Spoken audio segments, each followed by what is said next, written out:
This video is brought to you by MUBI, a curated streaming service showing exceptional films from around the globe. Get a whole month free at MUBI.com/Karsten. Hey, what's going on? Welcome back to another episode of What I Watched This Month, April edition. I started this month with Erin Brockovich. Honestly, I think this is one of Soderbergh's best, and I can't believe it isn't talked about like that. It feels like one of the only movies of his that chooses to break out of his usual dry approach, in my opinion, without ever losing sight of what makes his films unique. Julia Roberts is fantastic. It makes me want to watch more movies with Julia Roberts in them. The cinematography is beautiful, the story is gripping. I mean, come on, what is there to say? It is just one of those movies where the stars aligned and everything worked out just right. And I watched The Year Between. I thought this was pretty sweet. As a very Midwestern guy, this is a pretty accurately depressing movie about living in the Midwest. It just understands the sterile environment that is Illinois suburbia. The cast is fantastic. It's great to see J. Smith Cameron as someone other than Jerry. And I think this is a pretty authentic film about mental health, almost to an uncomfortable degree. Can't say the humor worked for me all of the time. Nothing necessarily wrong with it, just not my sense of humor. It's just a fine and sweet feel-good movie that will probably mean a lot to a lot of people. Then I watched the 3-hour director's cut of Betty Blue. I'm kind of surprised at how much I liked this. At first, it kind of felt like a parody of what most people think French movies are. Just a lot of nudity, loose plot, pretty images. But as the film progressed and slowly revealed its darker side, it got very moving. I can't imagine watching anything other than the director's cut because I think the time you spend with these two is what makes their love for each other feel so vivid and at times terrifying. Like, the stakes felt so high at a certain point. I'm like, wait, it's just a movie. It is strange to go from an extremely empathetic and comprehensive movie about bipolar disorder to this, a movie that sort of fetishizes her mental illness. Not that the film has zero interest in understanding Betty, but it does make her out to be a sort of fantasy figure to this guy. And in some ways it works and really drives home the destructive nature of the relationship. In some ways, again,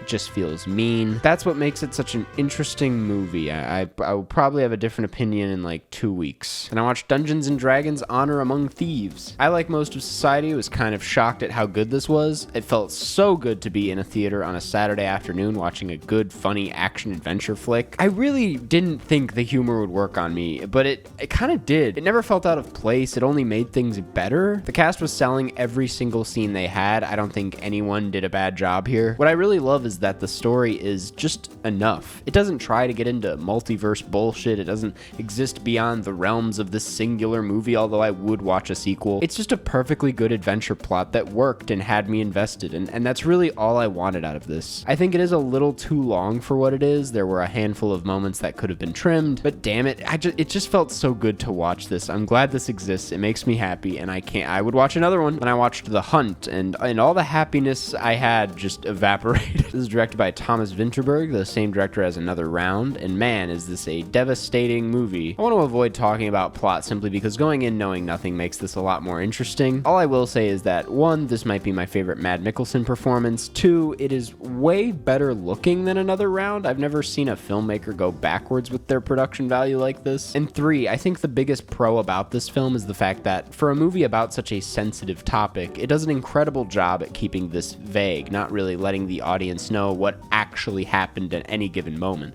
Not even in the end do you have the clearest idea of what happened, but you still feel completely satisfied with what the movie gave you, and it leaves you thinking about it for days. It's such a great movie, and I'm really excited to one day watch this again when I feel like ruining my mood. Then I watched the Super Mario Brothers movie. I thought this was fine. People are either pissed at me for liking it too much or pissed at me for hating it too much in that video I made, and I gotta say, can we just say it's fine? It's a decent Nintendo commercial. Let's move on. Then I watched Air. Similar to D&D, I was also surprised at how much I liked this. I didn't even realize I wanted to see it. My body kind of took over, and all of a sudden I was like at the theater buying a ticket to see Air, and I watched Air. This reminded me of the kinds of movies my parents would drag me along to before I was properly into movies, and then I'd walk out of the theater being like, yeah, that was pretty good. Like, you don't think you're gonna be that gripped by this story, and then you realize the movie is almost over, and you're like, oh my god, was I really just super invested in a movie about shoes this entire time? It isn't in your face about anything, the performances aren't showy, the cinematography is decent, everything is focused on just telling this story in a really clear and compelling way, and it works. I wish Ben Affleck was in it a little bit more, and I wish more of the film was dedicated to what happened after the climax near the end, but I mean, what else is there to say? It was a good time.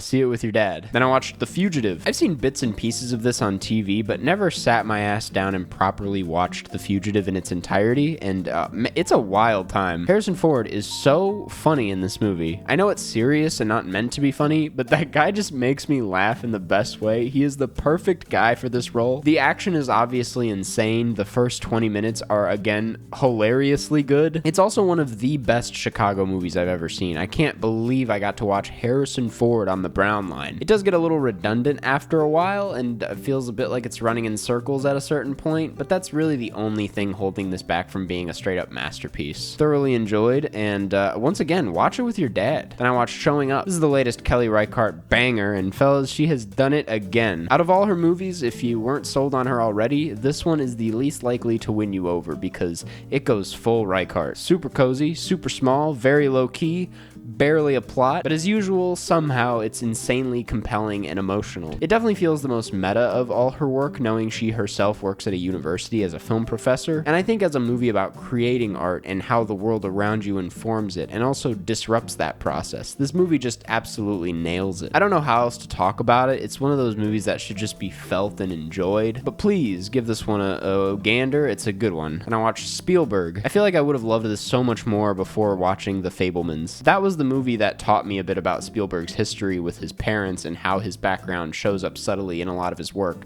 And this doc is just basically doing the same in a less effective way. I mean, it is interesting seeing how his career and his public image evolved throughout the years. I wasn't aware of the order in which his films came out, and that was really interesting to see. But I was just kind of like, yeah, I know. He's a good we all know he's a good director. The documentary itself gets the job done, but doesn't really go into that many interesting places. It's honestly maybe worth skipping. Then I watched Beau Is Afraid. I already did a video on this, and I'm still processing it a week later. Big movie, good movie, unique movie, and at the end of the day, pretty simple movie. Extremely glad it exists, and like his others, I don't think I'll be watching it again anytime soon, but honestly, I think it's grown on me a little bit. Then I watched Bound. Hey, this movie is amazing. Very cool to see the Wachowski sisters' first movie and see how the Matrix is hidden in a lot of this film. The jackets, the sunglasses, the actors, it's all there. Also pretty neat how unapologetically queer this is. I don't know why I expected it to hold back, but it doesn't at all. This has a really good sex scene that reminds you what a good sex scene looks like. This movie as a whole is executed extremely well. It does so much with so little, reminding me a lot of the Coens' Blood Simple in some ways. And similar to their other movies, this manages to take even the most normal rooms and closets and turns them into these otherworldly spaces.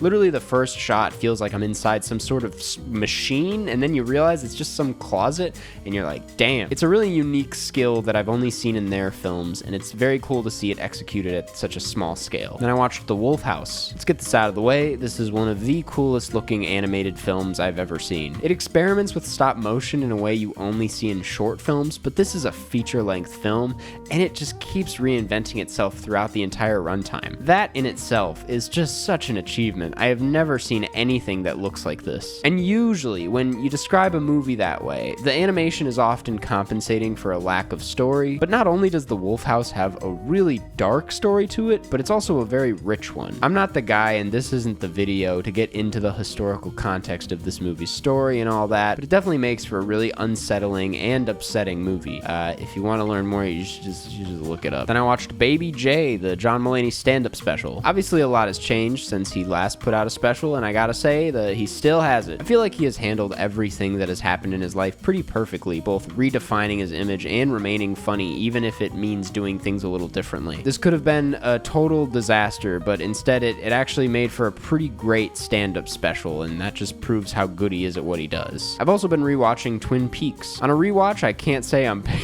understanding it any more than I did the first time, but now that I know what I'm getting myself into, I'm able to sit back and enjoy it a little bit more than I could the first time. Forgot how funny it is. I will report back when I rewatch The Return. I also started the new season of Barry. It always takes an episode or two to get back into Barry, and oh man, are we back. Episodes 2 and 3 have both been so delicious. It feels like the show is balancing comedy and drama the best it ever has in this season, especially compared to the last one. Really sad that it's ending because I do cherish every every minute of these half-hour episodes, but man, I can't wait to see where it goes. And of course, I've also been watching season 4 of Succession. If you want my thoughts on this, you can check out my Succession podcast called Suck Off, and I'll also probably be making a video about this season when it's all over. It's the only way I can cope with it coming to an end. And hey, that's what I watched this month. What'd you watch? Let me know. Thanks for watching. Go watch these films and form your own opinion, and if you're looking for something to watch next month, you should check out this week's sponsor, MUBI. MUBI is a curated streaming service, a place to watch beautiful, interesting, and most importantly, incredible cinema. From iconic directors to emerging auteurs,